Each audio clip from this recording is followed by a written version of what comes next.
aloha pu mehana kākou, o wau ke ia o manu ai ko hana boy, o oe? Aloha kako. O Mehana Kala Hind. Aloha mai. Welcome back to our audience out there to Midday Manaʻo with Manu and Mehana.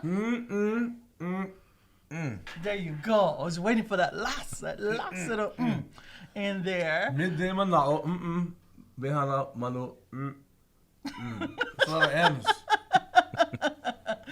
You know, I get people walking behind me, like in a grocery store, going, trying to get my attention. Yeah, and I keep forgetting. Yeah, I keep forgetting that that's the name of our show sometimes, you know. But mahalo to coming back to this beautiful awakea, right, in Hawaii. No matter what the weather looks like outside, it's always a beautiful day in Hawaii.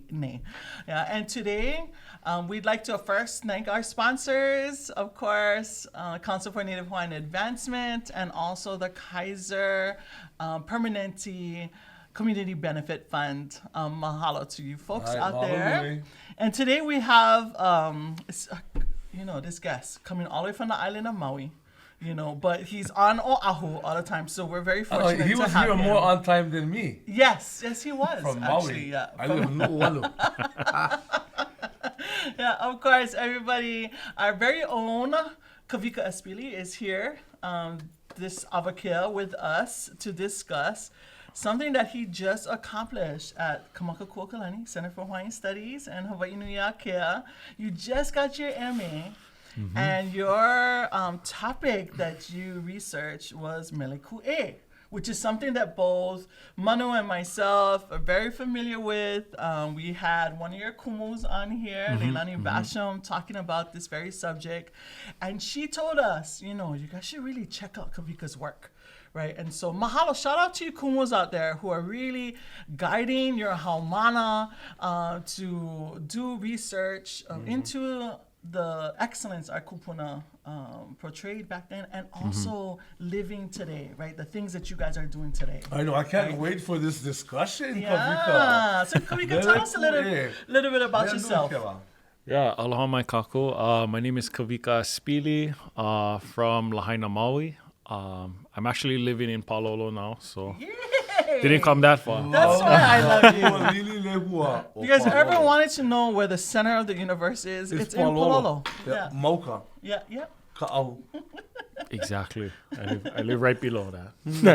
Awesome. But just got my master's in Hawaiian Studies at Kamakakuokalani and graduated 2 weekends ago. So awesome. Shout out to your chair. Shout out to your chair on Dr. Kikuewa, Kikiloi, Kamauli Kuwata, Leilani Basham, Mahalo. Wow, you're the dream team. Yeah. That was a good That's the dream team right there. Kamauli, Leilani, Kikuewa. Oh, awesome. And so you come from Lahaina, you come from Maui, you come to Oahu to study, right, at Kamakaku. What made you take up Mele as a focus? It was actually kind of just, I was working my way through, and I was actually gonna do Lomi because that's another thing that I'm into and I've been doing for years now. But just Mele took off for me at that point. Right in the beginning of my master's, I think the first year is when APE Mai came out, and so it just seemed to go hand in hand. I didn't want to be all over the place. I wanted to focus in one area. So. And just for you guys to ho'omana'o, for you guys to remember, APE Mai was this breakout song that happened right after Bruno Mars came to Hawaii, and he did his 24 his concert series, right? And that album blew up. You and Kamaka Camarillo wrote this mele and played this mele that used one of Bruno Mars' songs, and really put a twist to it, a little bit of a little Hawaii flavor to it, and the words weren't the same, right? Let's get that out there. No.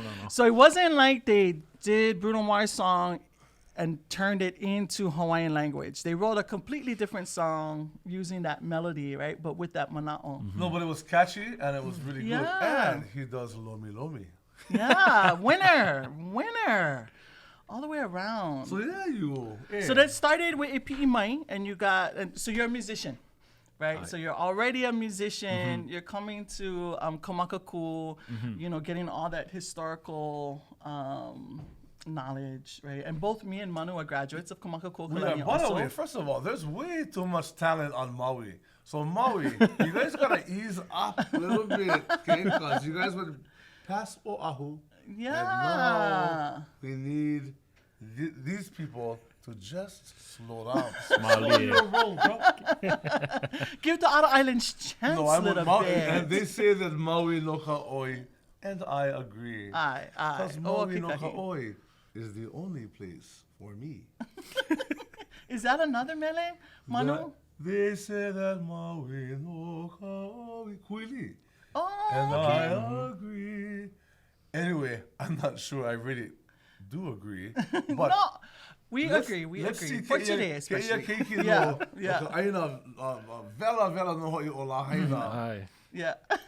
So Vela you law. get you get involved in Hawaiian studies. You're a musician already, right? And you start studying this. Tell us a little bit about that topic that you researched. Yeah, so I started delving into Mele Lāhui because I had just got inspired by the response from the Lāhui, and it, I was in Costco one day just shopping, and this lady was like, "Oh, are you Kawika?" And I was like, "Oh yeah." And she's like, "Oh, my son really," her son was in the shopping cart, and she's like, "Oh, he really loves your mele," and we actually enrolled him into immersion this year because he loved your mele so much. And so Wow. that was kind of a turning point, a pivotal moment for me where I was like, wow, I have this platform. And Right. so I really wanted to, my i'ini and my desire to learn and, expand my knowledge really pushed me to want to learn about Mele Lāhui and see, kind of figure out where I'm going to take this, with my musical journey and realize that I have a platform in a lot of, of the youth in Keiki, and like, what kind of message am I going to put forth? Is it You going to, And we talked about this a little bit earlier, how Mele Lāhui, right? And in that case, you saw it right there, right? Like you helped start to heal a family, right? By introducing them to Olelo Hawaii in that manner. And he's listened to it in a song and being inspired. And now his kula is something different than it probably would have been. But before we go there, right, what would you define as Mele Lāhui? yeah, How would you so, define that? It's such a hard. I feel like Mele Lāhui is so it's evolved so much over the years, and I think Mele Lāhui is Hawaiian nationalist music. It's political music. For me personally, I think it's mele that inspires Lāhui to take up the struggle for independence and sovereignty here in Hawaii. Just music that is inspiring, especially to the youth, because they're going to be the ones to take the next step in the future. So that's my personal definition of Mele Lāhui. And when you say that you've seen that kind of evolve over time, right? What does that mean? So take us on a little trip down memory lane. Let's start in 1895. Okay, 1895. Okay, so if we're gonna start at the beginning, so at the beginning we have Lili'u Kalani. First has the term He Mele Lāhui Hawaii, and she makes the mele as a nationalist song, and so it was to inspire. Yeah, exactly, and it was to inspire because all of these nations had this, their political national song, and they wanted to create a mele that would unify the people and codify, shifting from an identity that is, based on island and under different structures into one that is unified as Hawaii. And so I kind of, and then it changes into the overthrow, and after now it's we start seeing the Buke Mele Lāhui coming about with Francisco Testa, and which is a compilation of mele that people are writing in to the Nupepa, the Hawaiian newspapers at the time, in support of the Queen, in support of independence and the struggle to restore our sovereignty and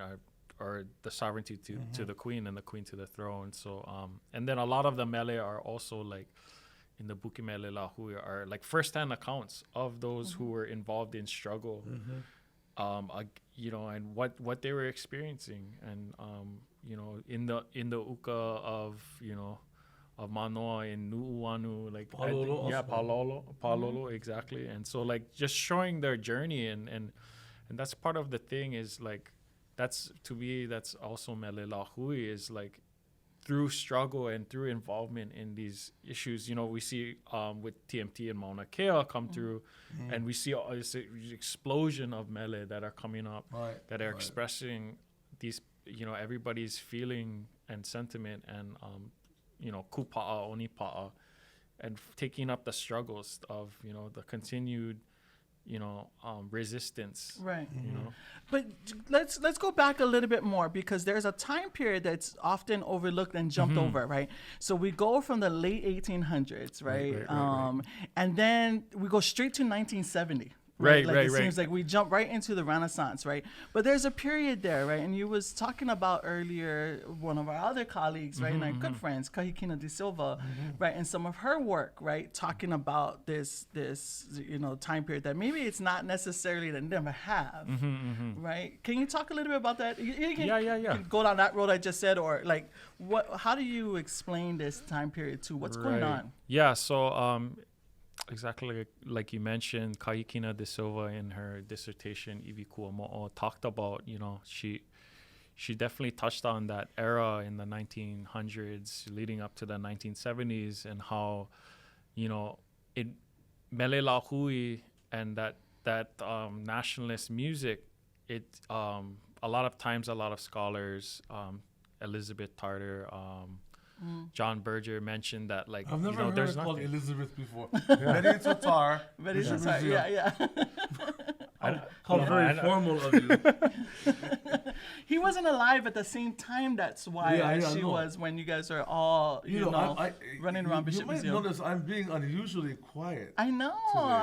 No, but I'm about to Hawaii. No, I'm gonna ask you a question actually right after this. Once he talks about this. This is such an amazing topic. Right. So, and you're gonna go on, but I wanna peki hope or hoi hope, and again about these kinds of mele lāhui, mele ku'e, and we're gonna talk about the term ku'e a little bit later. But again, and these are called like mele ho'olokahi. They're the songs that pull people together. And in English, or in our Namu Haole, that really is an anthem. When you have an anthem, it really is something that makes people kuha'aheo. And so, but going back, you're right. So between after the overthrow, after the provisional government, the republic, and then annexation, air quotes, always use air quotes with annexation, because a'ole hana ia. Anyway, so ho'omawaku oe, kalamai. Kalamai, mahalo for laying that down. But so she talks about how these mele take different kino, or like different forms, in terms of like they no longer have. She talks about they don't have the teeth. The teeth are hidden in its bite. It's not so in your face, but it takes more of a palu soft, softer approach. But it still is ku'e, and I feel like that's a big era where a lot more study needs to be done. So hopefully somebody can, take up that kuleana to research that. I wasn't able to because of, the nature of my thesis. It was kind of touching upon different era and looking at it from a broader scope, but it would be nice to get some research into that. But that is also a very Hawaiian thing. Almost I hate to use the word disguise, but I'll use an example. Kolonapua. Right. Now, for a long time, it could be it's sort of been perpetuated that the music we sing today was done by Maddie Lamb, but she didn't write it; she remembered it, and the reason for that is going back to the composition by Kekoa Ohiwai Kalani. Is the original melody or the performance of it was done in a minor mode. It had more of a chant feel to it. Years later, after the overthrow, in fact, the subject of the mele is the Royal Hawaiian Band, the young men in the Royal Hawaiian Band, and they go under their director to the continent to raise money to restore the monarchy, and it was what's his name? It wasn't the Berger band at director that time. Yeah. from the Philippines. Right. Yeah. Anyway, I'll come up with his name in a second. But he wrote that melody to make it more palatable for the non-Hawaiian audience abroad, and that actually did raise money. Gosh, his name is just right there. I know we talked about this, and I Yeah. have his name too, and I But can't the point remember. is, so you talk about having teeth, Right. or songs that have or the teeth being shown or hidden. right, Right, or right, not, right. Right, but right, that's right. very Hawaii, and so the melody that we still know and love today was written by a man who was the leader of the band in as an expression of Aloha Aina. And I think that's really important. His name is just about to come. By the end of this podcast, I'm sure Hikiaku Yeah. Kako Ilaila. And so as we get into the 70s, right? I asked you this question earlier, right? Who is one of those people from that era, or what musical influence you think has most impacted you from that time period? Yeah, I think for me, as I mentioned earlier, Palani Vaughn was a big influence for me. Just like his style and how he was so ku'e and at the same time just so dignified and representative of our ali'i, and just his style was just it was really like I was like, oh, this guy's he just Right. had his own presence. But actually, Right. though, Palani Vaughn really wasn't ku'e.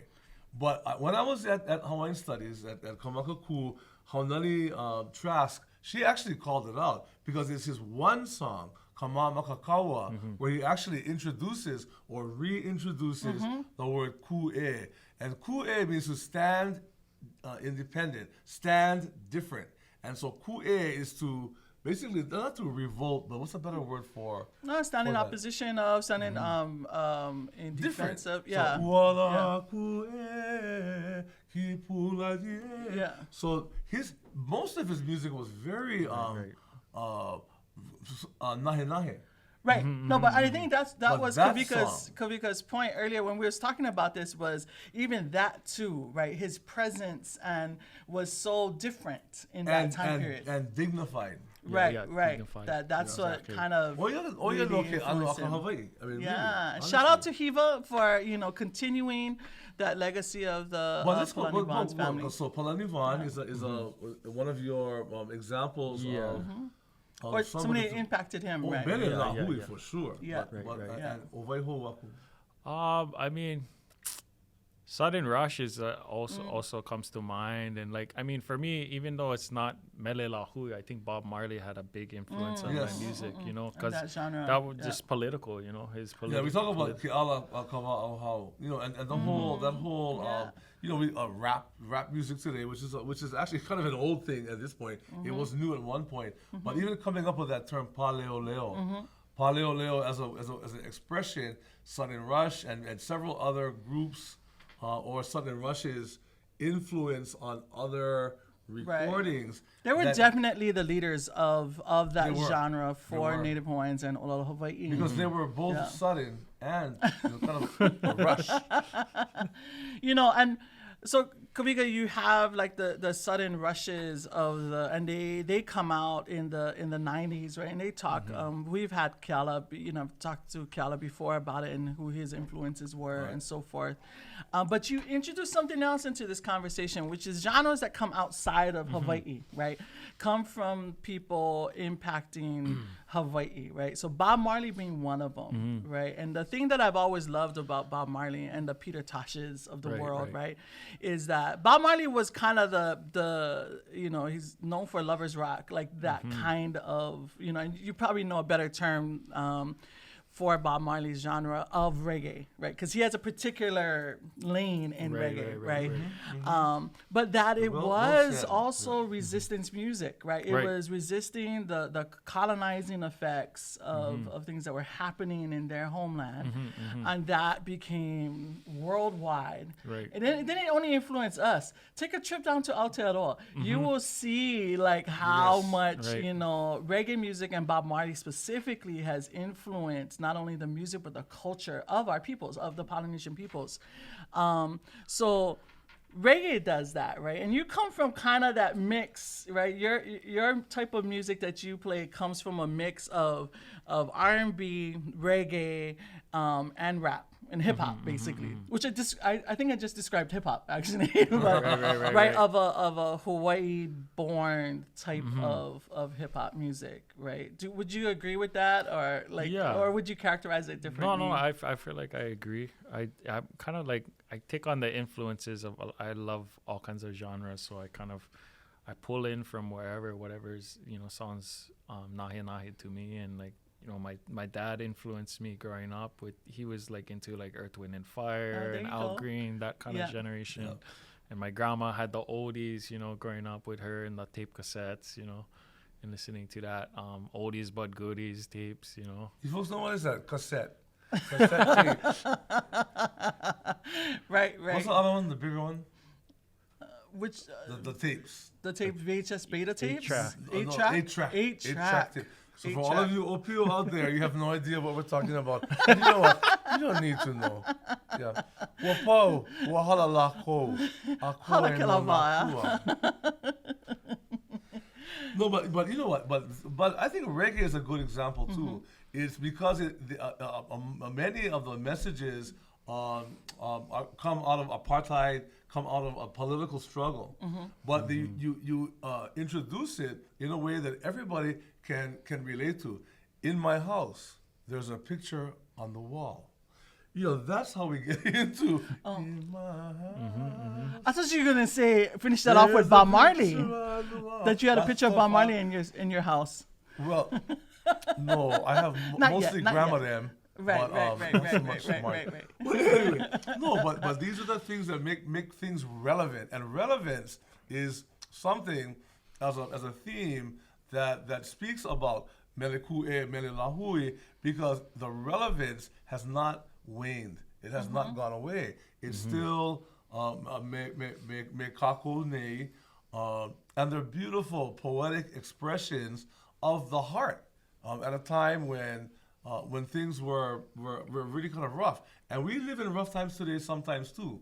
Right. And so those expressions continue. They continue to come on, right? But yeah. So I want to tell me what exactly did you present in your master's thesis?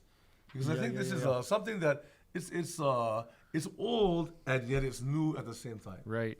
So the title of my thesis research is Lave'ea, and it's hybridizing Mele Lāhui is the title. And so I really look at the evolution. I also did an auto-ethnographic piece where I'm looking at my own mele to see where to understand where I fit within the spectrum of Mele Lāhui. Is it Mele Lāhui? Is it not? And then also I created an online database of Mele Lāhui. I haven't heard, so Lave'ea, this is the first I'm hearing this, but I mean, what a brilliant title. Right. Because it's like both taking away the life and then also bringing it back at the same time. Ea is sovereignty, life, and lave is to carry. So carry this way or carry that way. Well done. Yeah. We call that kekawoha. Well done. Oh, is that what that means? Yeah. Awesome. Okay, Lave'ea. Yeah, Lave'ea. So I talk about Lave'ea, and that's kind of like the kind of mele that we do in terms of ea being also like the melody of the song. Right. And what we're taking melody of like, Bruno Mars song, but we're also taking our own agency and sovereignty over our like what kind of mele we're going to create, and trying to represent it in a way that is like from a Hawaiian perspective. And what does that look like? Well, how would our kupuna view these situations. You know what? Just another quick Olelo Hawaii moment. So ea, as in uamau keea, life, ea, or sovereignty, which is the well-being. But ea also, as Kawika just points out, it refers to the melody of a song, which actually comes from English, air. The air of a song is ea. So as we consider our own Olelo Hawaii and how things sometimes are even disguised in Hawaiian poetry, multiple meanings of a single word. Again, back to your thesis title, I heard it just this minute for the first time, lave ea. And again, brilliant. No one, you see, these Maui people, they're so akamai. Yeah. Naka oi. Oh, Yeah. Yes. Okay. Anyway, You know, I want you to talk about the database in a little bit, but I want to throw in something. I want to throw a little challenge to you. So over the time period, name me 5 songs, Mele Lāhui, the ones that come to you. Well, Kamamaka Kaua, Kaulanana Pua. There's this little lesser known mele from the book Mele Lāhui. It's called Alaka'i Hohe Vale. And then Couldn't Take the Mana. Okay. And say who that's by, because most Monica people won't. Ceres, yeah. Mana. One of my good hoa. Yeah. And then I'm thinking of like mele today, like It's okay if you do one of your own mele too. No. Like ku'ule, Kawika Pereira, and her mele, Aloha Aina Meds, and right. Yeah, that's so the I one think that's and it's a blend. Is that the one yeah, does she Kuha'a blends Hill in? Kuha'a Hill and Puni Lile, as well as her Shout own out to you, Mana'o. Kule. Yeah, love it. That worked. You know, and just seeing how that even they played it like in the opening of like a UH game, you know, and so it's like, Right. oh, you know, we're seeing out it, there. reaching it, broad reaching, you know, in different. we That's spaces. cool. So that's his top 5 right there, Mele Lāhui. If some of those titles don't seem familiar to you, go look them up, go listen to them, go check them out. But you know, right? okay, going back though to 1895. So 1895. So Hoke or Jose Testa is the Luna Ho'oponopono. He is the editor of Kamaka Ainana.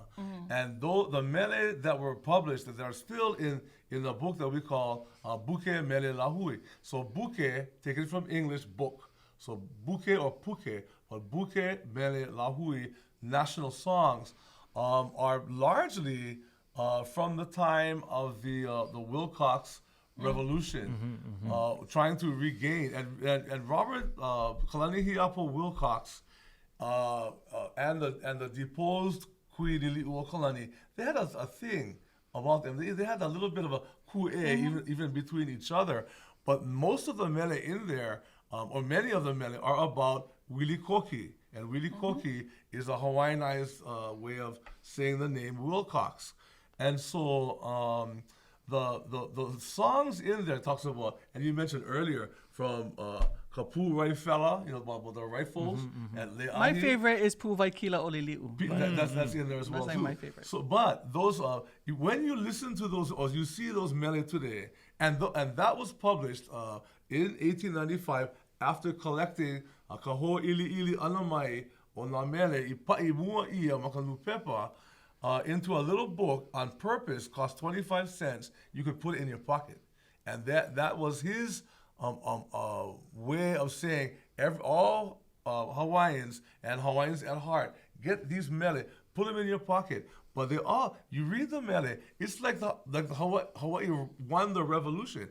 Everything is about Lanakila. That's true. Lanakila. That's true. And that is another way of thinking. You put out there the pahuhopu, or the goal of victory, and there it is. Mahalo. Also, though, in that collection are other mele that are not political, and they're put in there on purpose. Pua mele kule, and also le'ahi.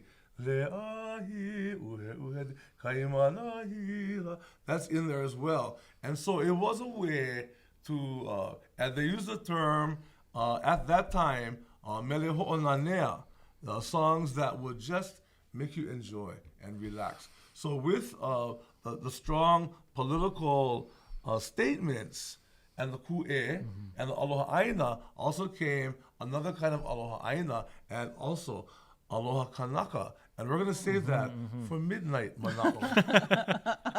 We keep teasing that show. We got to make it happen pretty soon.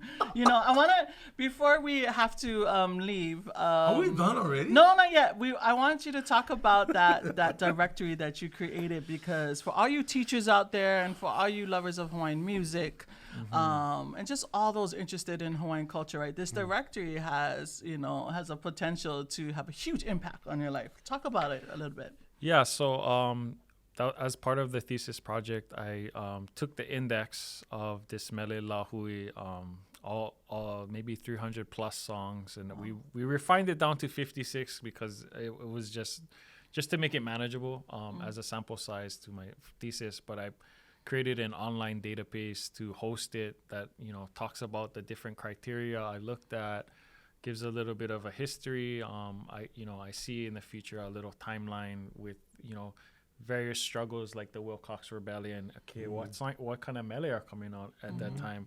Okay, we have Mauna Kea. What kind of mele are coming on at this time? We have the Renaissance. Kind of just giving, so just creating teaching curriculum for teachers to utilize and teach their students about Mele Lāhui. And in the future, I'd like to see it grow into all like a world map of indigenous cultures where they can plug in and talk about their struggles through and how they expressed it through music. That's awesome. I see you with your Land Back t-shirt on, right? And mahalo for that. And so tying in all of our indigenous cousins around the world, right, to do that. I didn't realize you're planning to go kind of that big and have them kind of plug in and probably upload their music into that. That's amazing. I can see, a lot happening there, especially if you start in Polynesia and work your way up throughout the world, or our cousins, our Ilikini cousins on in Mokuhonu. That's gonna be, because I don't think one exists like that, what you're talking about. Yeah, at all. I don't think so. And I think it would, that's another thing I realized through researching Mele Lāhui and listening to all this mele is like it has such a potential to bring out, and I talk about this in my paper, like inter Lāhui, so between different Lāhui and intra Lāhui connections and pilina, and solidify and codify them amongst, people from Waianae, Ewa, from Lahaina, together and bring together unity, but also between different Lāhui. Right. And bring in solidify that and solidarity, and also be a space to bring awareness to our, what each culture is. Look at Mauna Kea and Pu'uhuluhulu, what that did across the world. Right. I want to step back a little bit too, because many of the references in the 1895 Mele Lāhui national songs refer to Le'ahi or Lai'ahi or Kaimanahila or Daimanahila, and they're all references to Le'ahi that we know today around the world is Diamond Head. And so when you talk about the whole this rebellion that happened to restore the monarchy, we look at Diamond Head as kind of almost a backdrop, a symbol of Hawaii. That's what the Menominee came in. Oahu. Right. But it wasn't Diamond Head specifically, or more specifically, it was the Bertleman house, the Bertleman family. It was their house where all of these plans were happening at. And there were two locations, one kind of where La Pietra is today, Hawaii School for Girls, and another one more Makai. But those kinds of references, and then you mentioned earlier, then going up to Manoa, my favorite mele in that book is called Le'ahi Daimanahila, and it says Le'ahi e, Le'ahi ho'i, pehea nā kini o ka aina, e kalani ho'i, pehea oli li'u i ke kalaunu. And so oh my gosh, look, I think we have Bertleman calling me right now. Excuse me. So those kinds of little bits of information are very specific, but they apply broadly. And not just broadly throughout Hawaii, but also around the world. These themes are relevant. And relevance is something that when you find relevance in anything, you will actually be able to connect. Yeah, mahalo for that, Manu. You know, and talking about that, right? So a lot of our actions today are around water, right? And so, you know, I've recently seen a bunch of artists come out and come forward, right? So I'm going to ask you in a second to think think of now, who are the artists now that you see coming up and their music and songs that are coming up that you think are influencing what we consider to be Mele Lāhui today, right? And I mean today, right? So we have Hina coming out with Kuha'ahel, right? A clear, right, indication, right? And that was done with the Mauna. Bases loaded, tap, tap, tap. Right, boom. right. That was a home run for Mele Lāhui, right? But we're coming now. I see Mele and Hano came out with Ho'okupu, right? That album. We have people coming out from all over the place producing music. Ku'ule, you mentioned Ku'ule and her music. Right. Ike Akamai, you know, your guys' music. So who do you feel today is producing that kind of music? Yeah, so I think you pretty much mentioned them all right there. You know, you see when Mehana is asking the question and answering it, all in the same. That's good. No. But or like what song? Like what are the songs today that you think are like those drivers? I think, I mean, even, you know, going back to Ku'ule and Ika Akamai with their song Drain the Tanks, that they, you know, talking about the issue right there about the vai and about the fuel leak and continued, you know, pollution of our water, you know, and kind of bringing again relevance relevance. to that. Right. We find relevance today. Hawaii 78. There's a song. Yep. You know, it's just for a day. Right. Dot, And that's dot. that hits so hard, you know, to the emotions and everything. And But it never gets old. Yeah. That, and I can think of other, even like rusty old steam pipes. Yes. Right, which you would think is like, wait, hello, we're talking about prison here, but the mo'olelo of the whys and where we're at, and, You know, for and that where one, we're you still know, at. a good fix for that one, WD-40. That's the old steam pipes. You know, so Kawika, what's the future look like for you and your music? Yeah. Are you putting out music soon? Yeah. So actually, me and my whole Mika Akamai, Kaikena, we're all working on creating, you know, music together, and we're working on an album right now. And so Kaikena, there's an artist. Kaikena Scanlan. Yeah, so we're all solid music. Really good hoa together, and we actually started playing together in college at UH Hilo, because I was at Hilo for 2 years, and then I moved over to Manoa. But he's one of them, Hilo. Yeah. Stop it, Manu. Stop it. We love you, Hilo. Yeah, I love you, Hilo. Too. Yeah. No, I mean, honestly. No, and Kaikena, I mean, Kaikena and Ika Akamai, like, I cannot even wait till that comes out, because just your guys' sound, I heard you guys individually, right, and put that sound together, and then how do we get to the your kind music? of music? Tell us about where to get what you got. Yeah. All my music is on, you know, all streaming platforms, iTunes, Apple Music. Is it just Spotify, under your name? Kawika Aspili. Okay. Yeah. And so you could go ahead and look that up if you want, if you feel like it. If you feel like listening to it. When do you think that music is gonna come out with you, with the new stuff? Yeah, I think I'm hoping to come out soon. We have some tracks ready to go, like today, but we're kind of, you know, it's hard to, when you're making an album, it's like nowadays a lot of people are coming out with singles, and so it's like really hard. Like a lot of my songs, I mean, all of my songs released before were all singles, so it's hard to compile them all up and wait. No. You know, and that's a good point. You know, for those of you older people, you know, from my time, you remember during the Wilcox Rebellion, Manu's time, at the Bertleman House, you know, by the dining room, which was next to the kitchen. But no, it's very different in producing music these days, and it's so easy. I mean, we were just talking about it with other friends about recording studios and those things that really have kind of almost gone away, because you can with your garage band on your Mac, you can record, I mean, really high quality stuff, and you can release it the same day. You just you upload it to iTunes or what have you.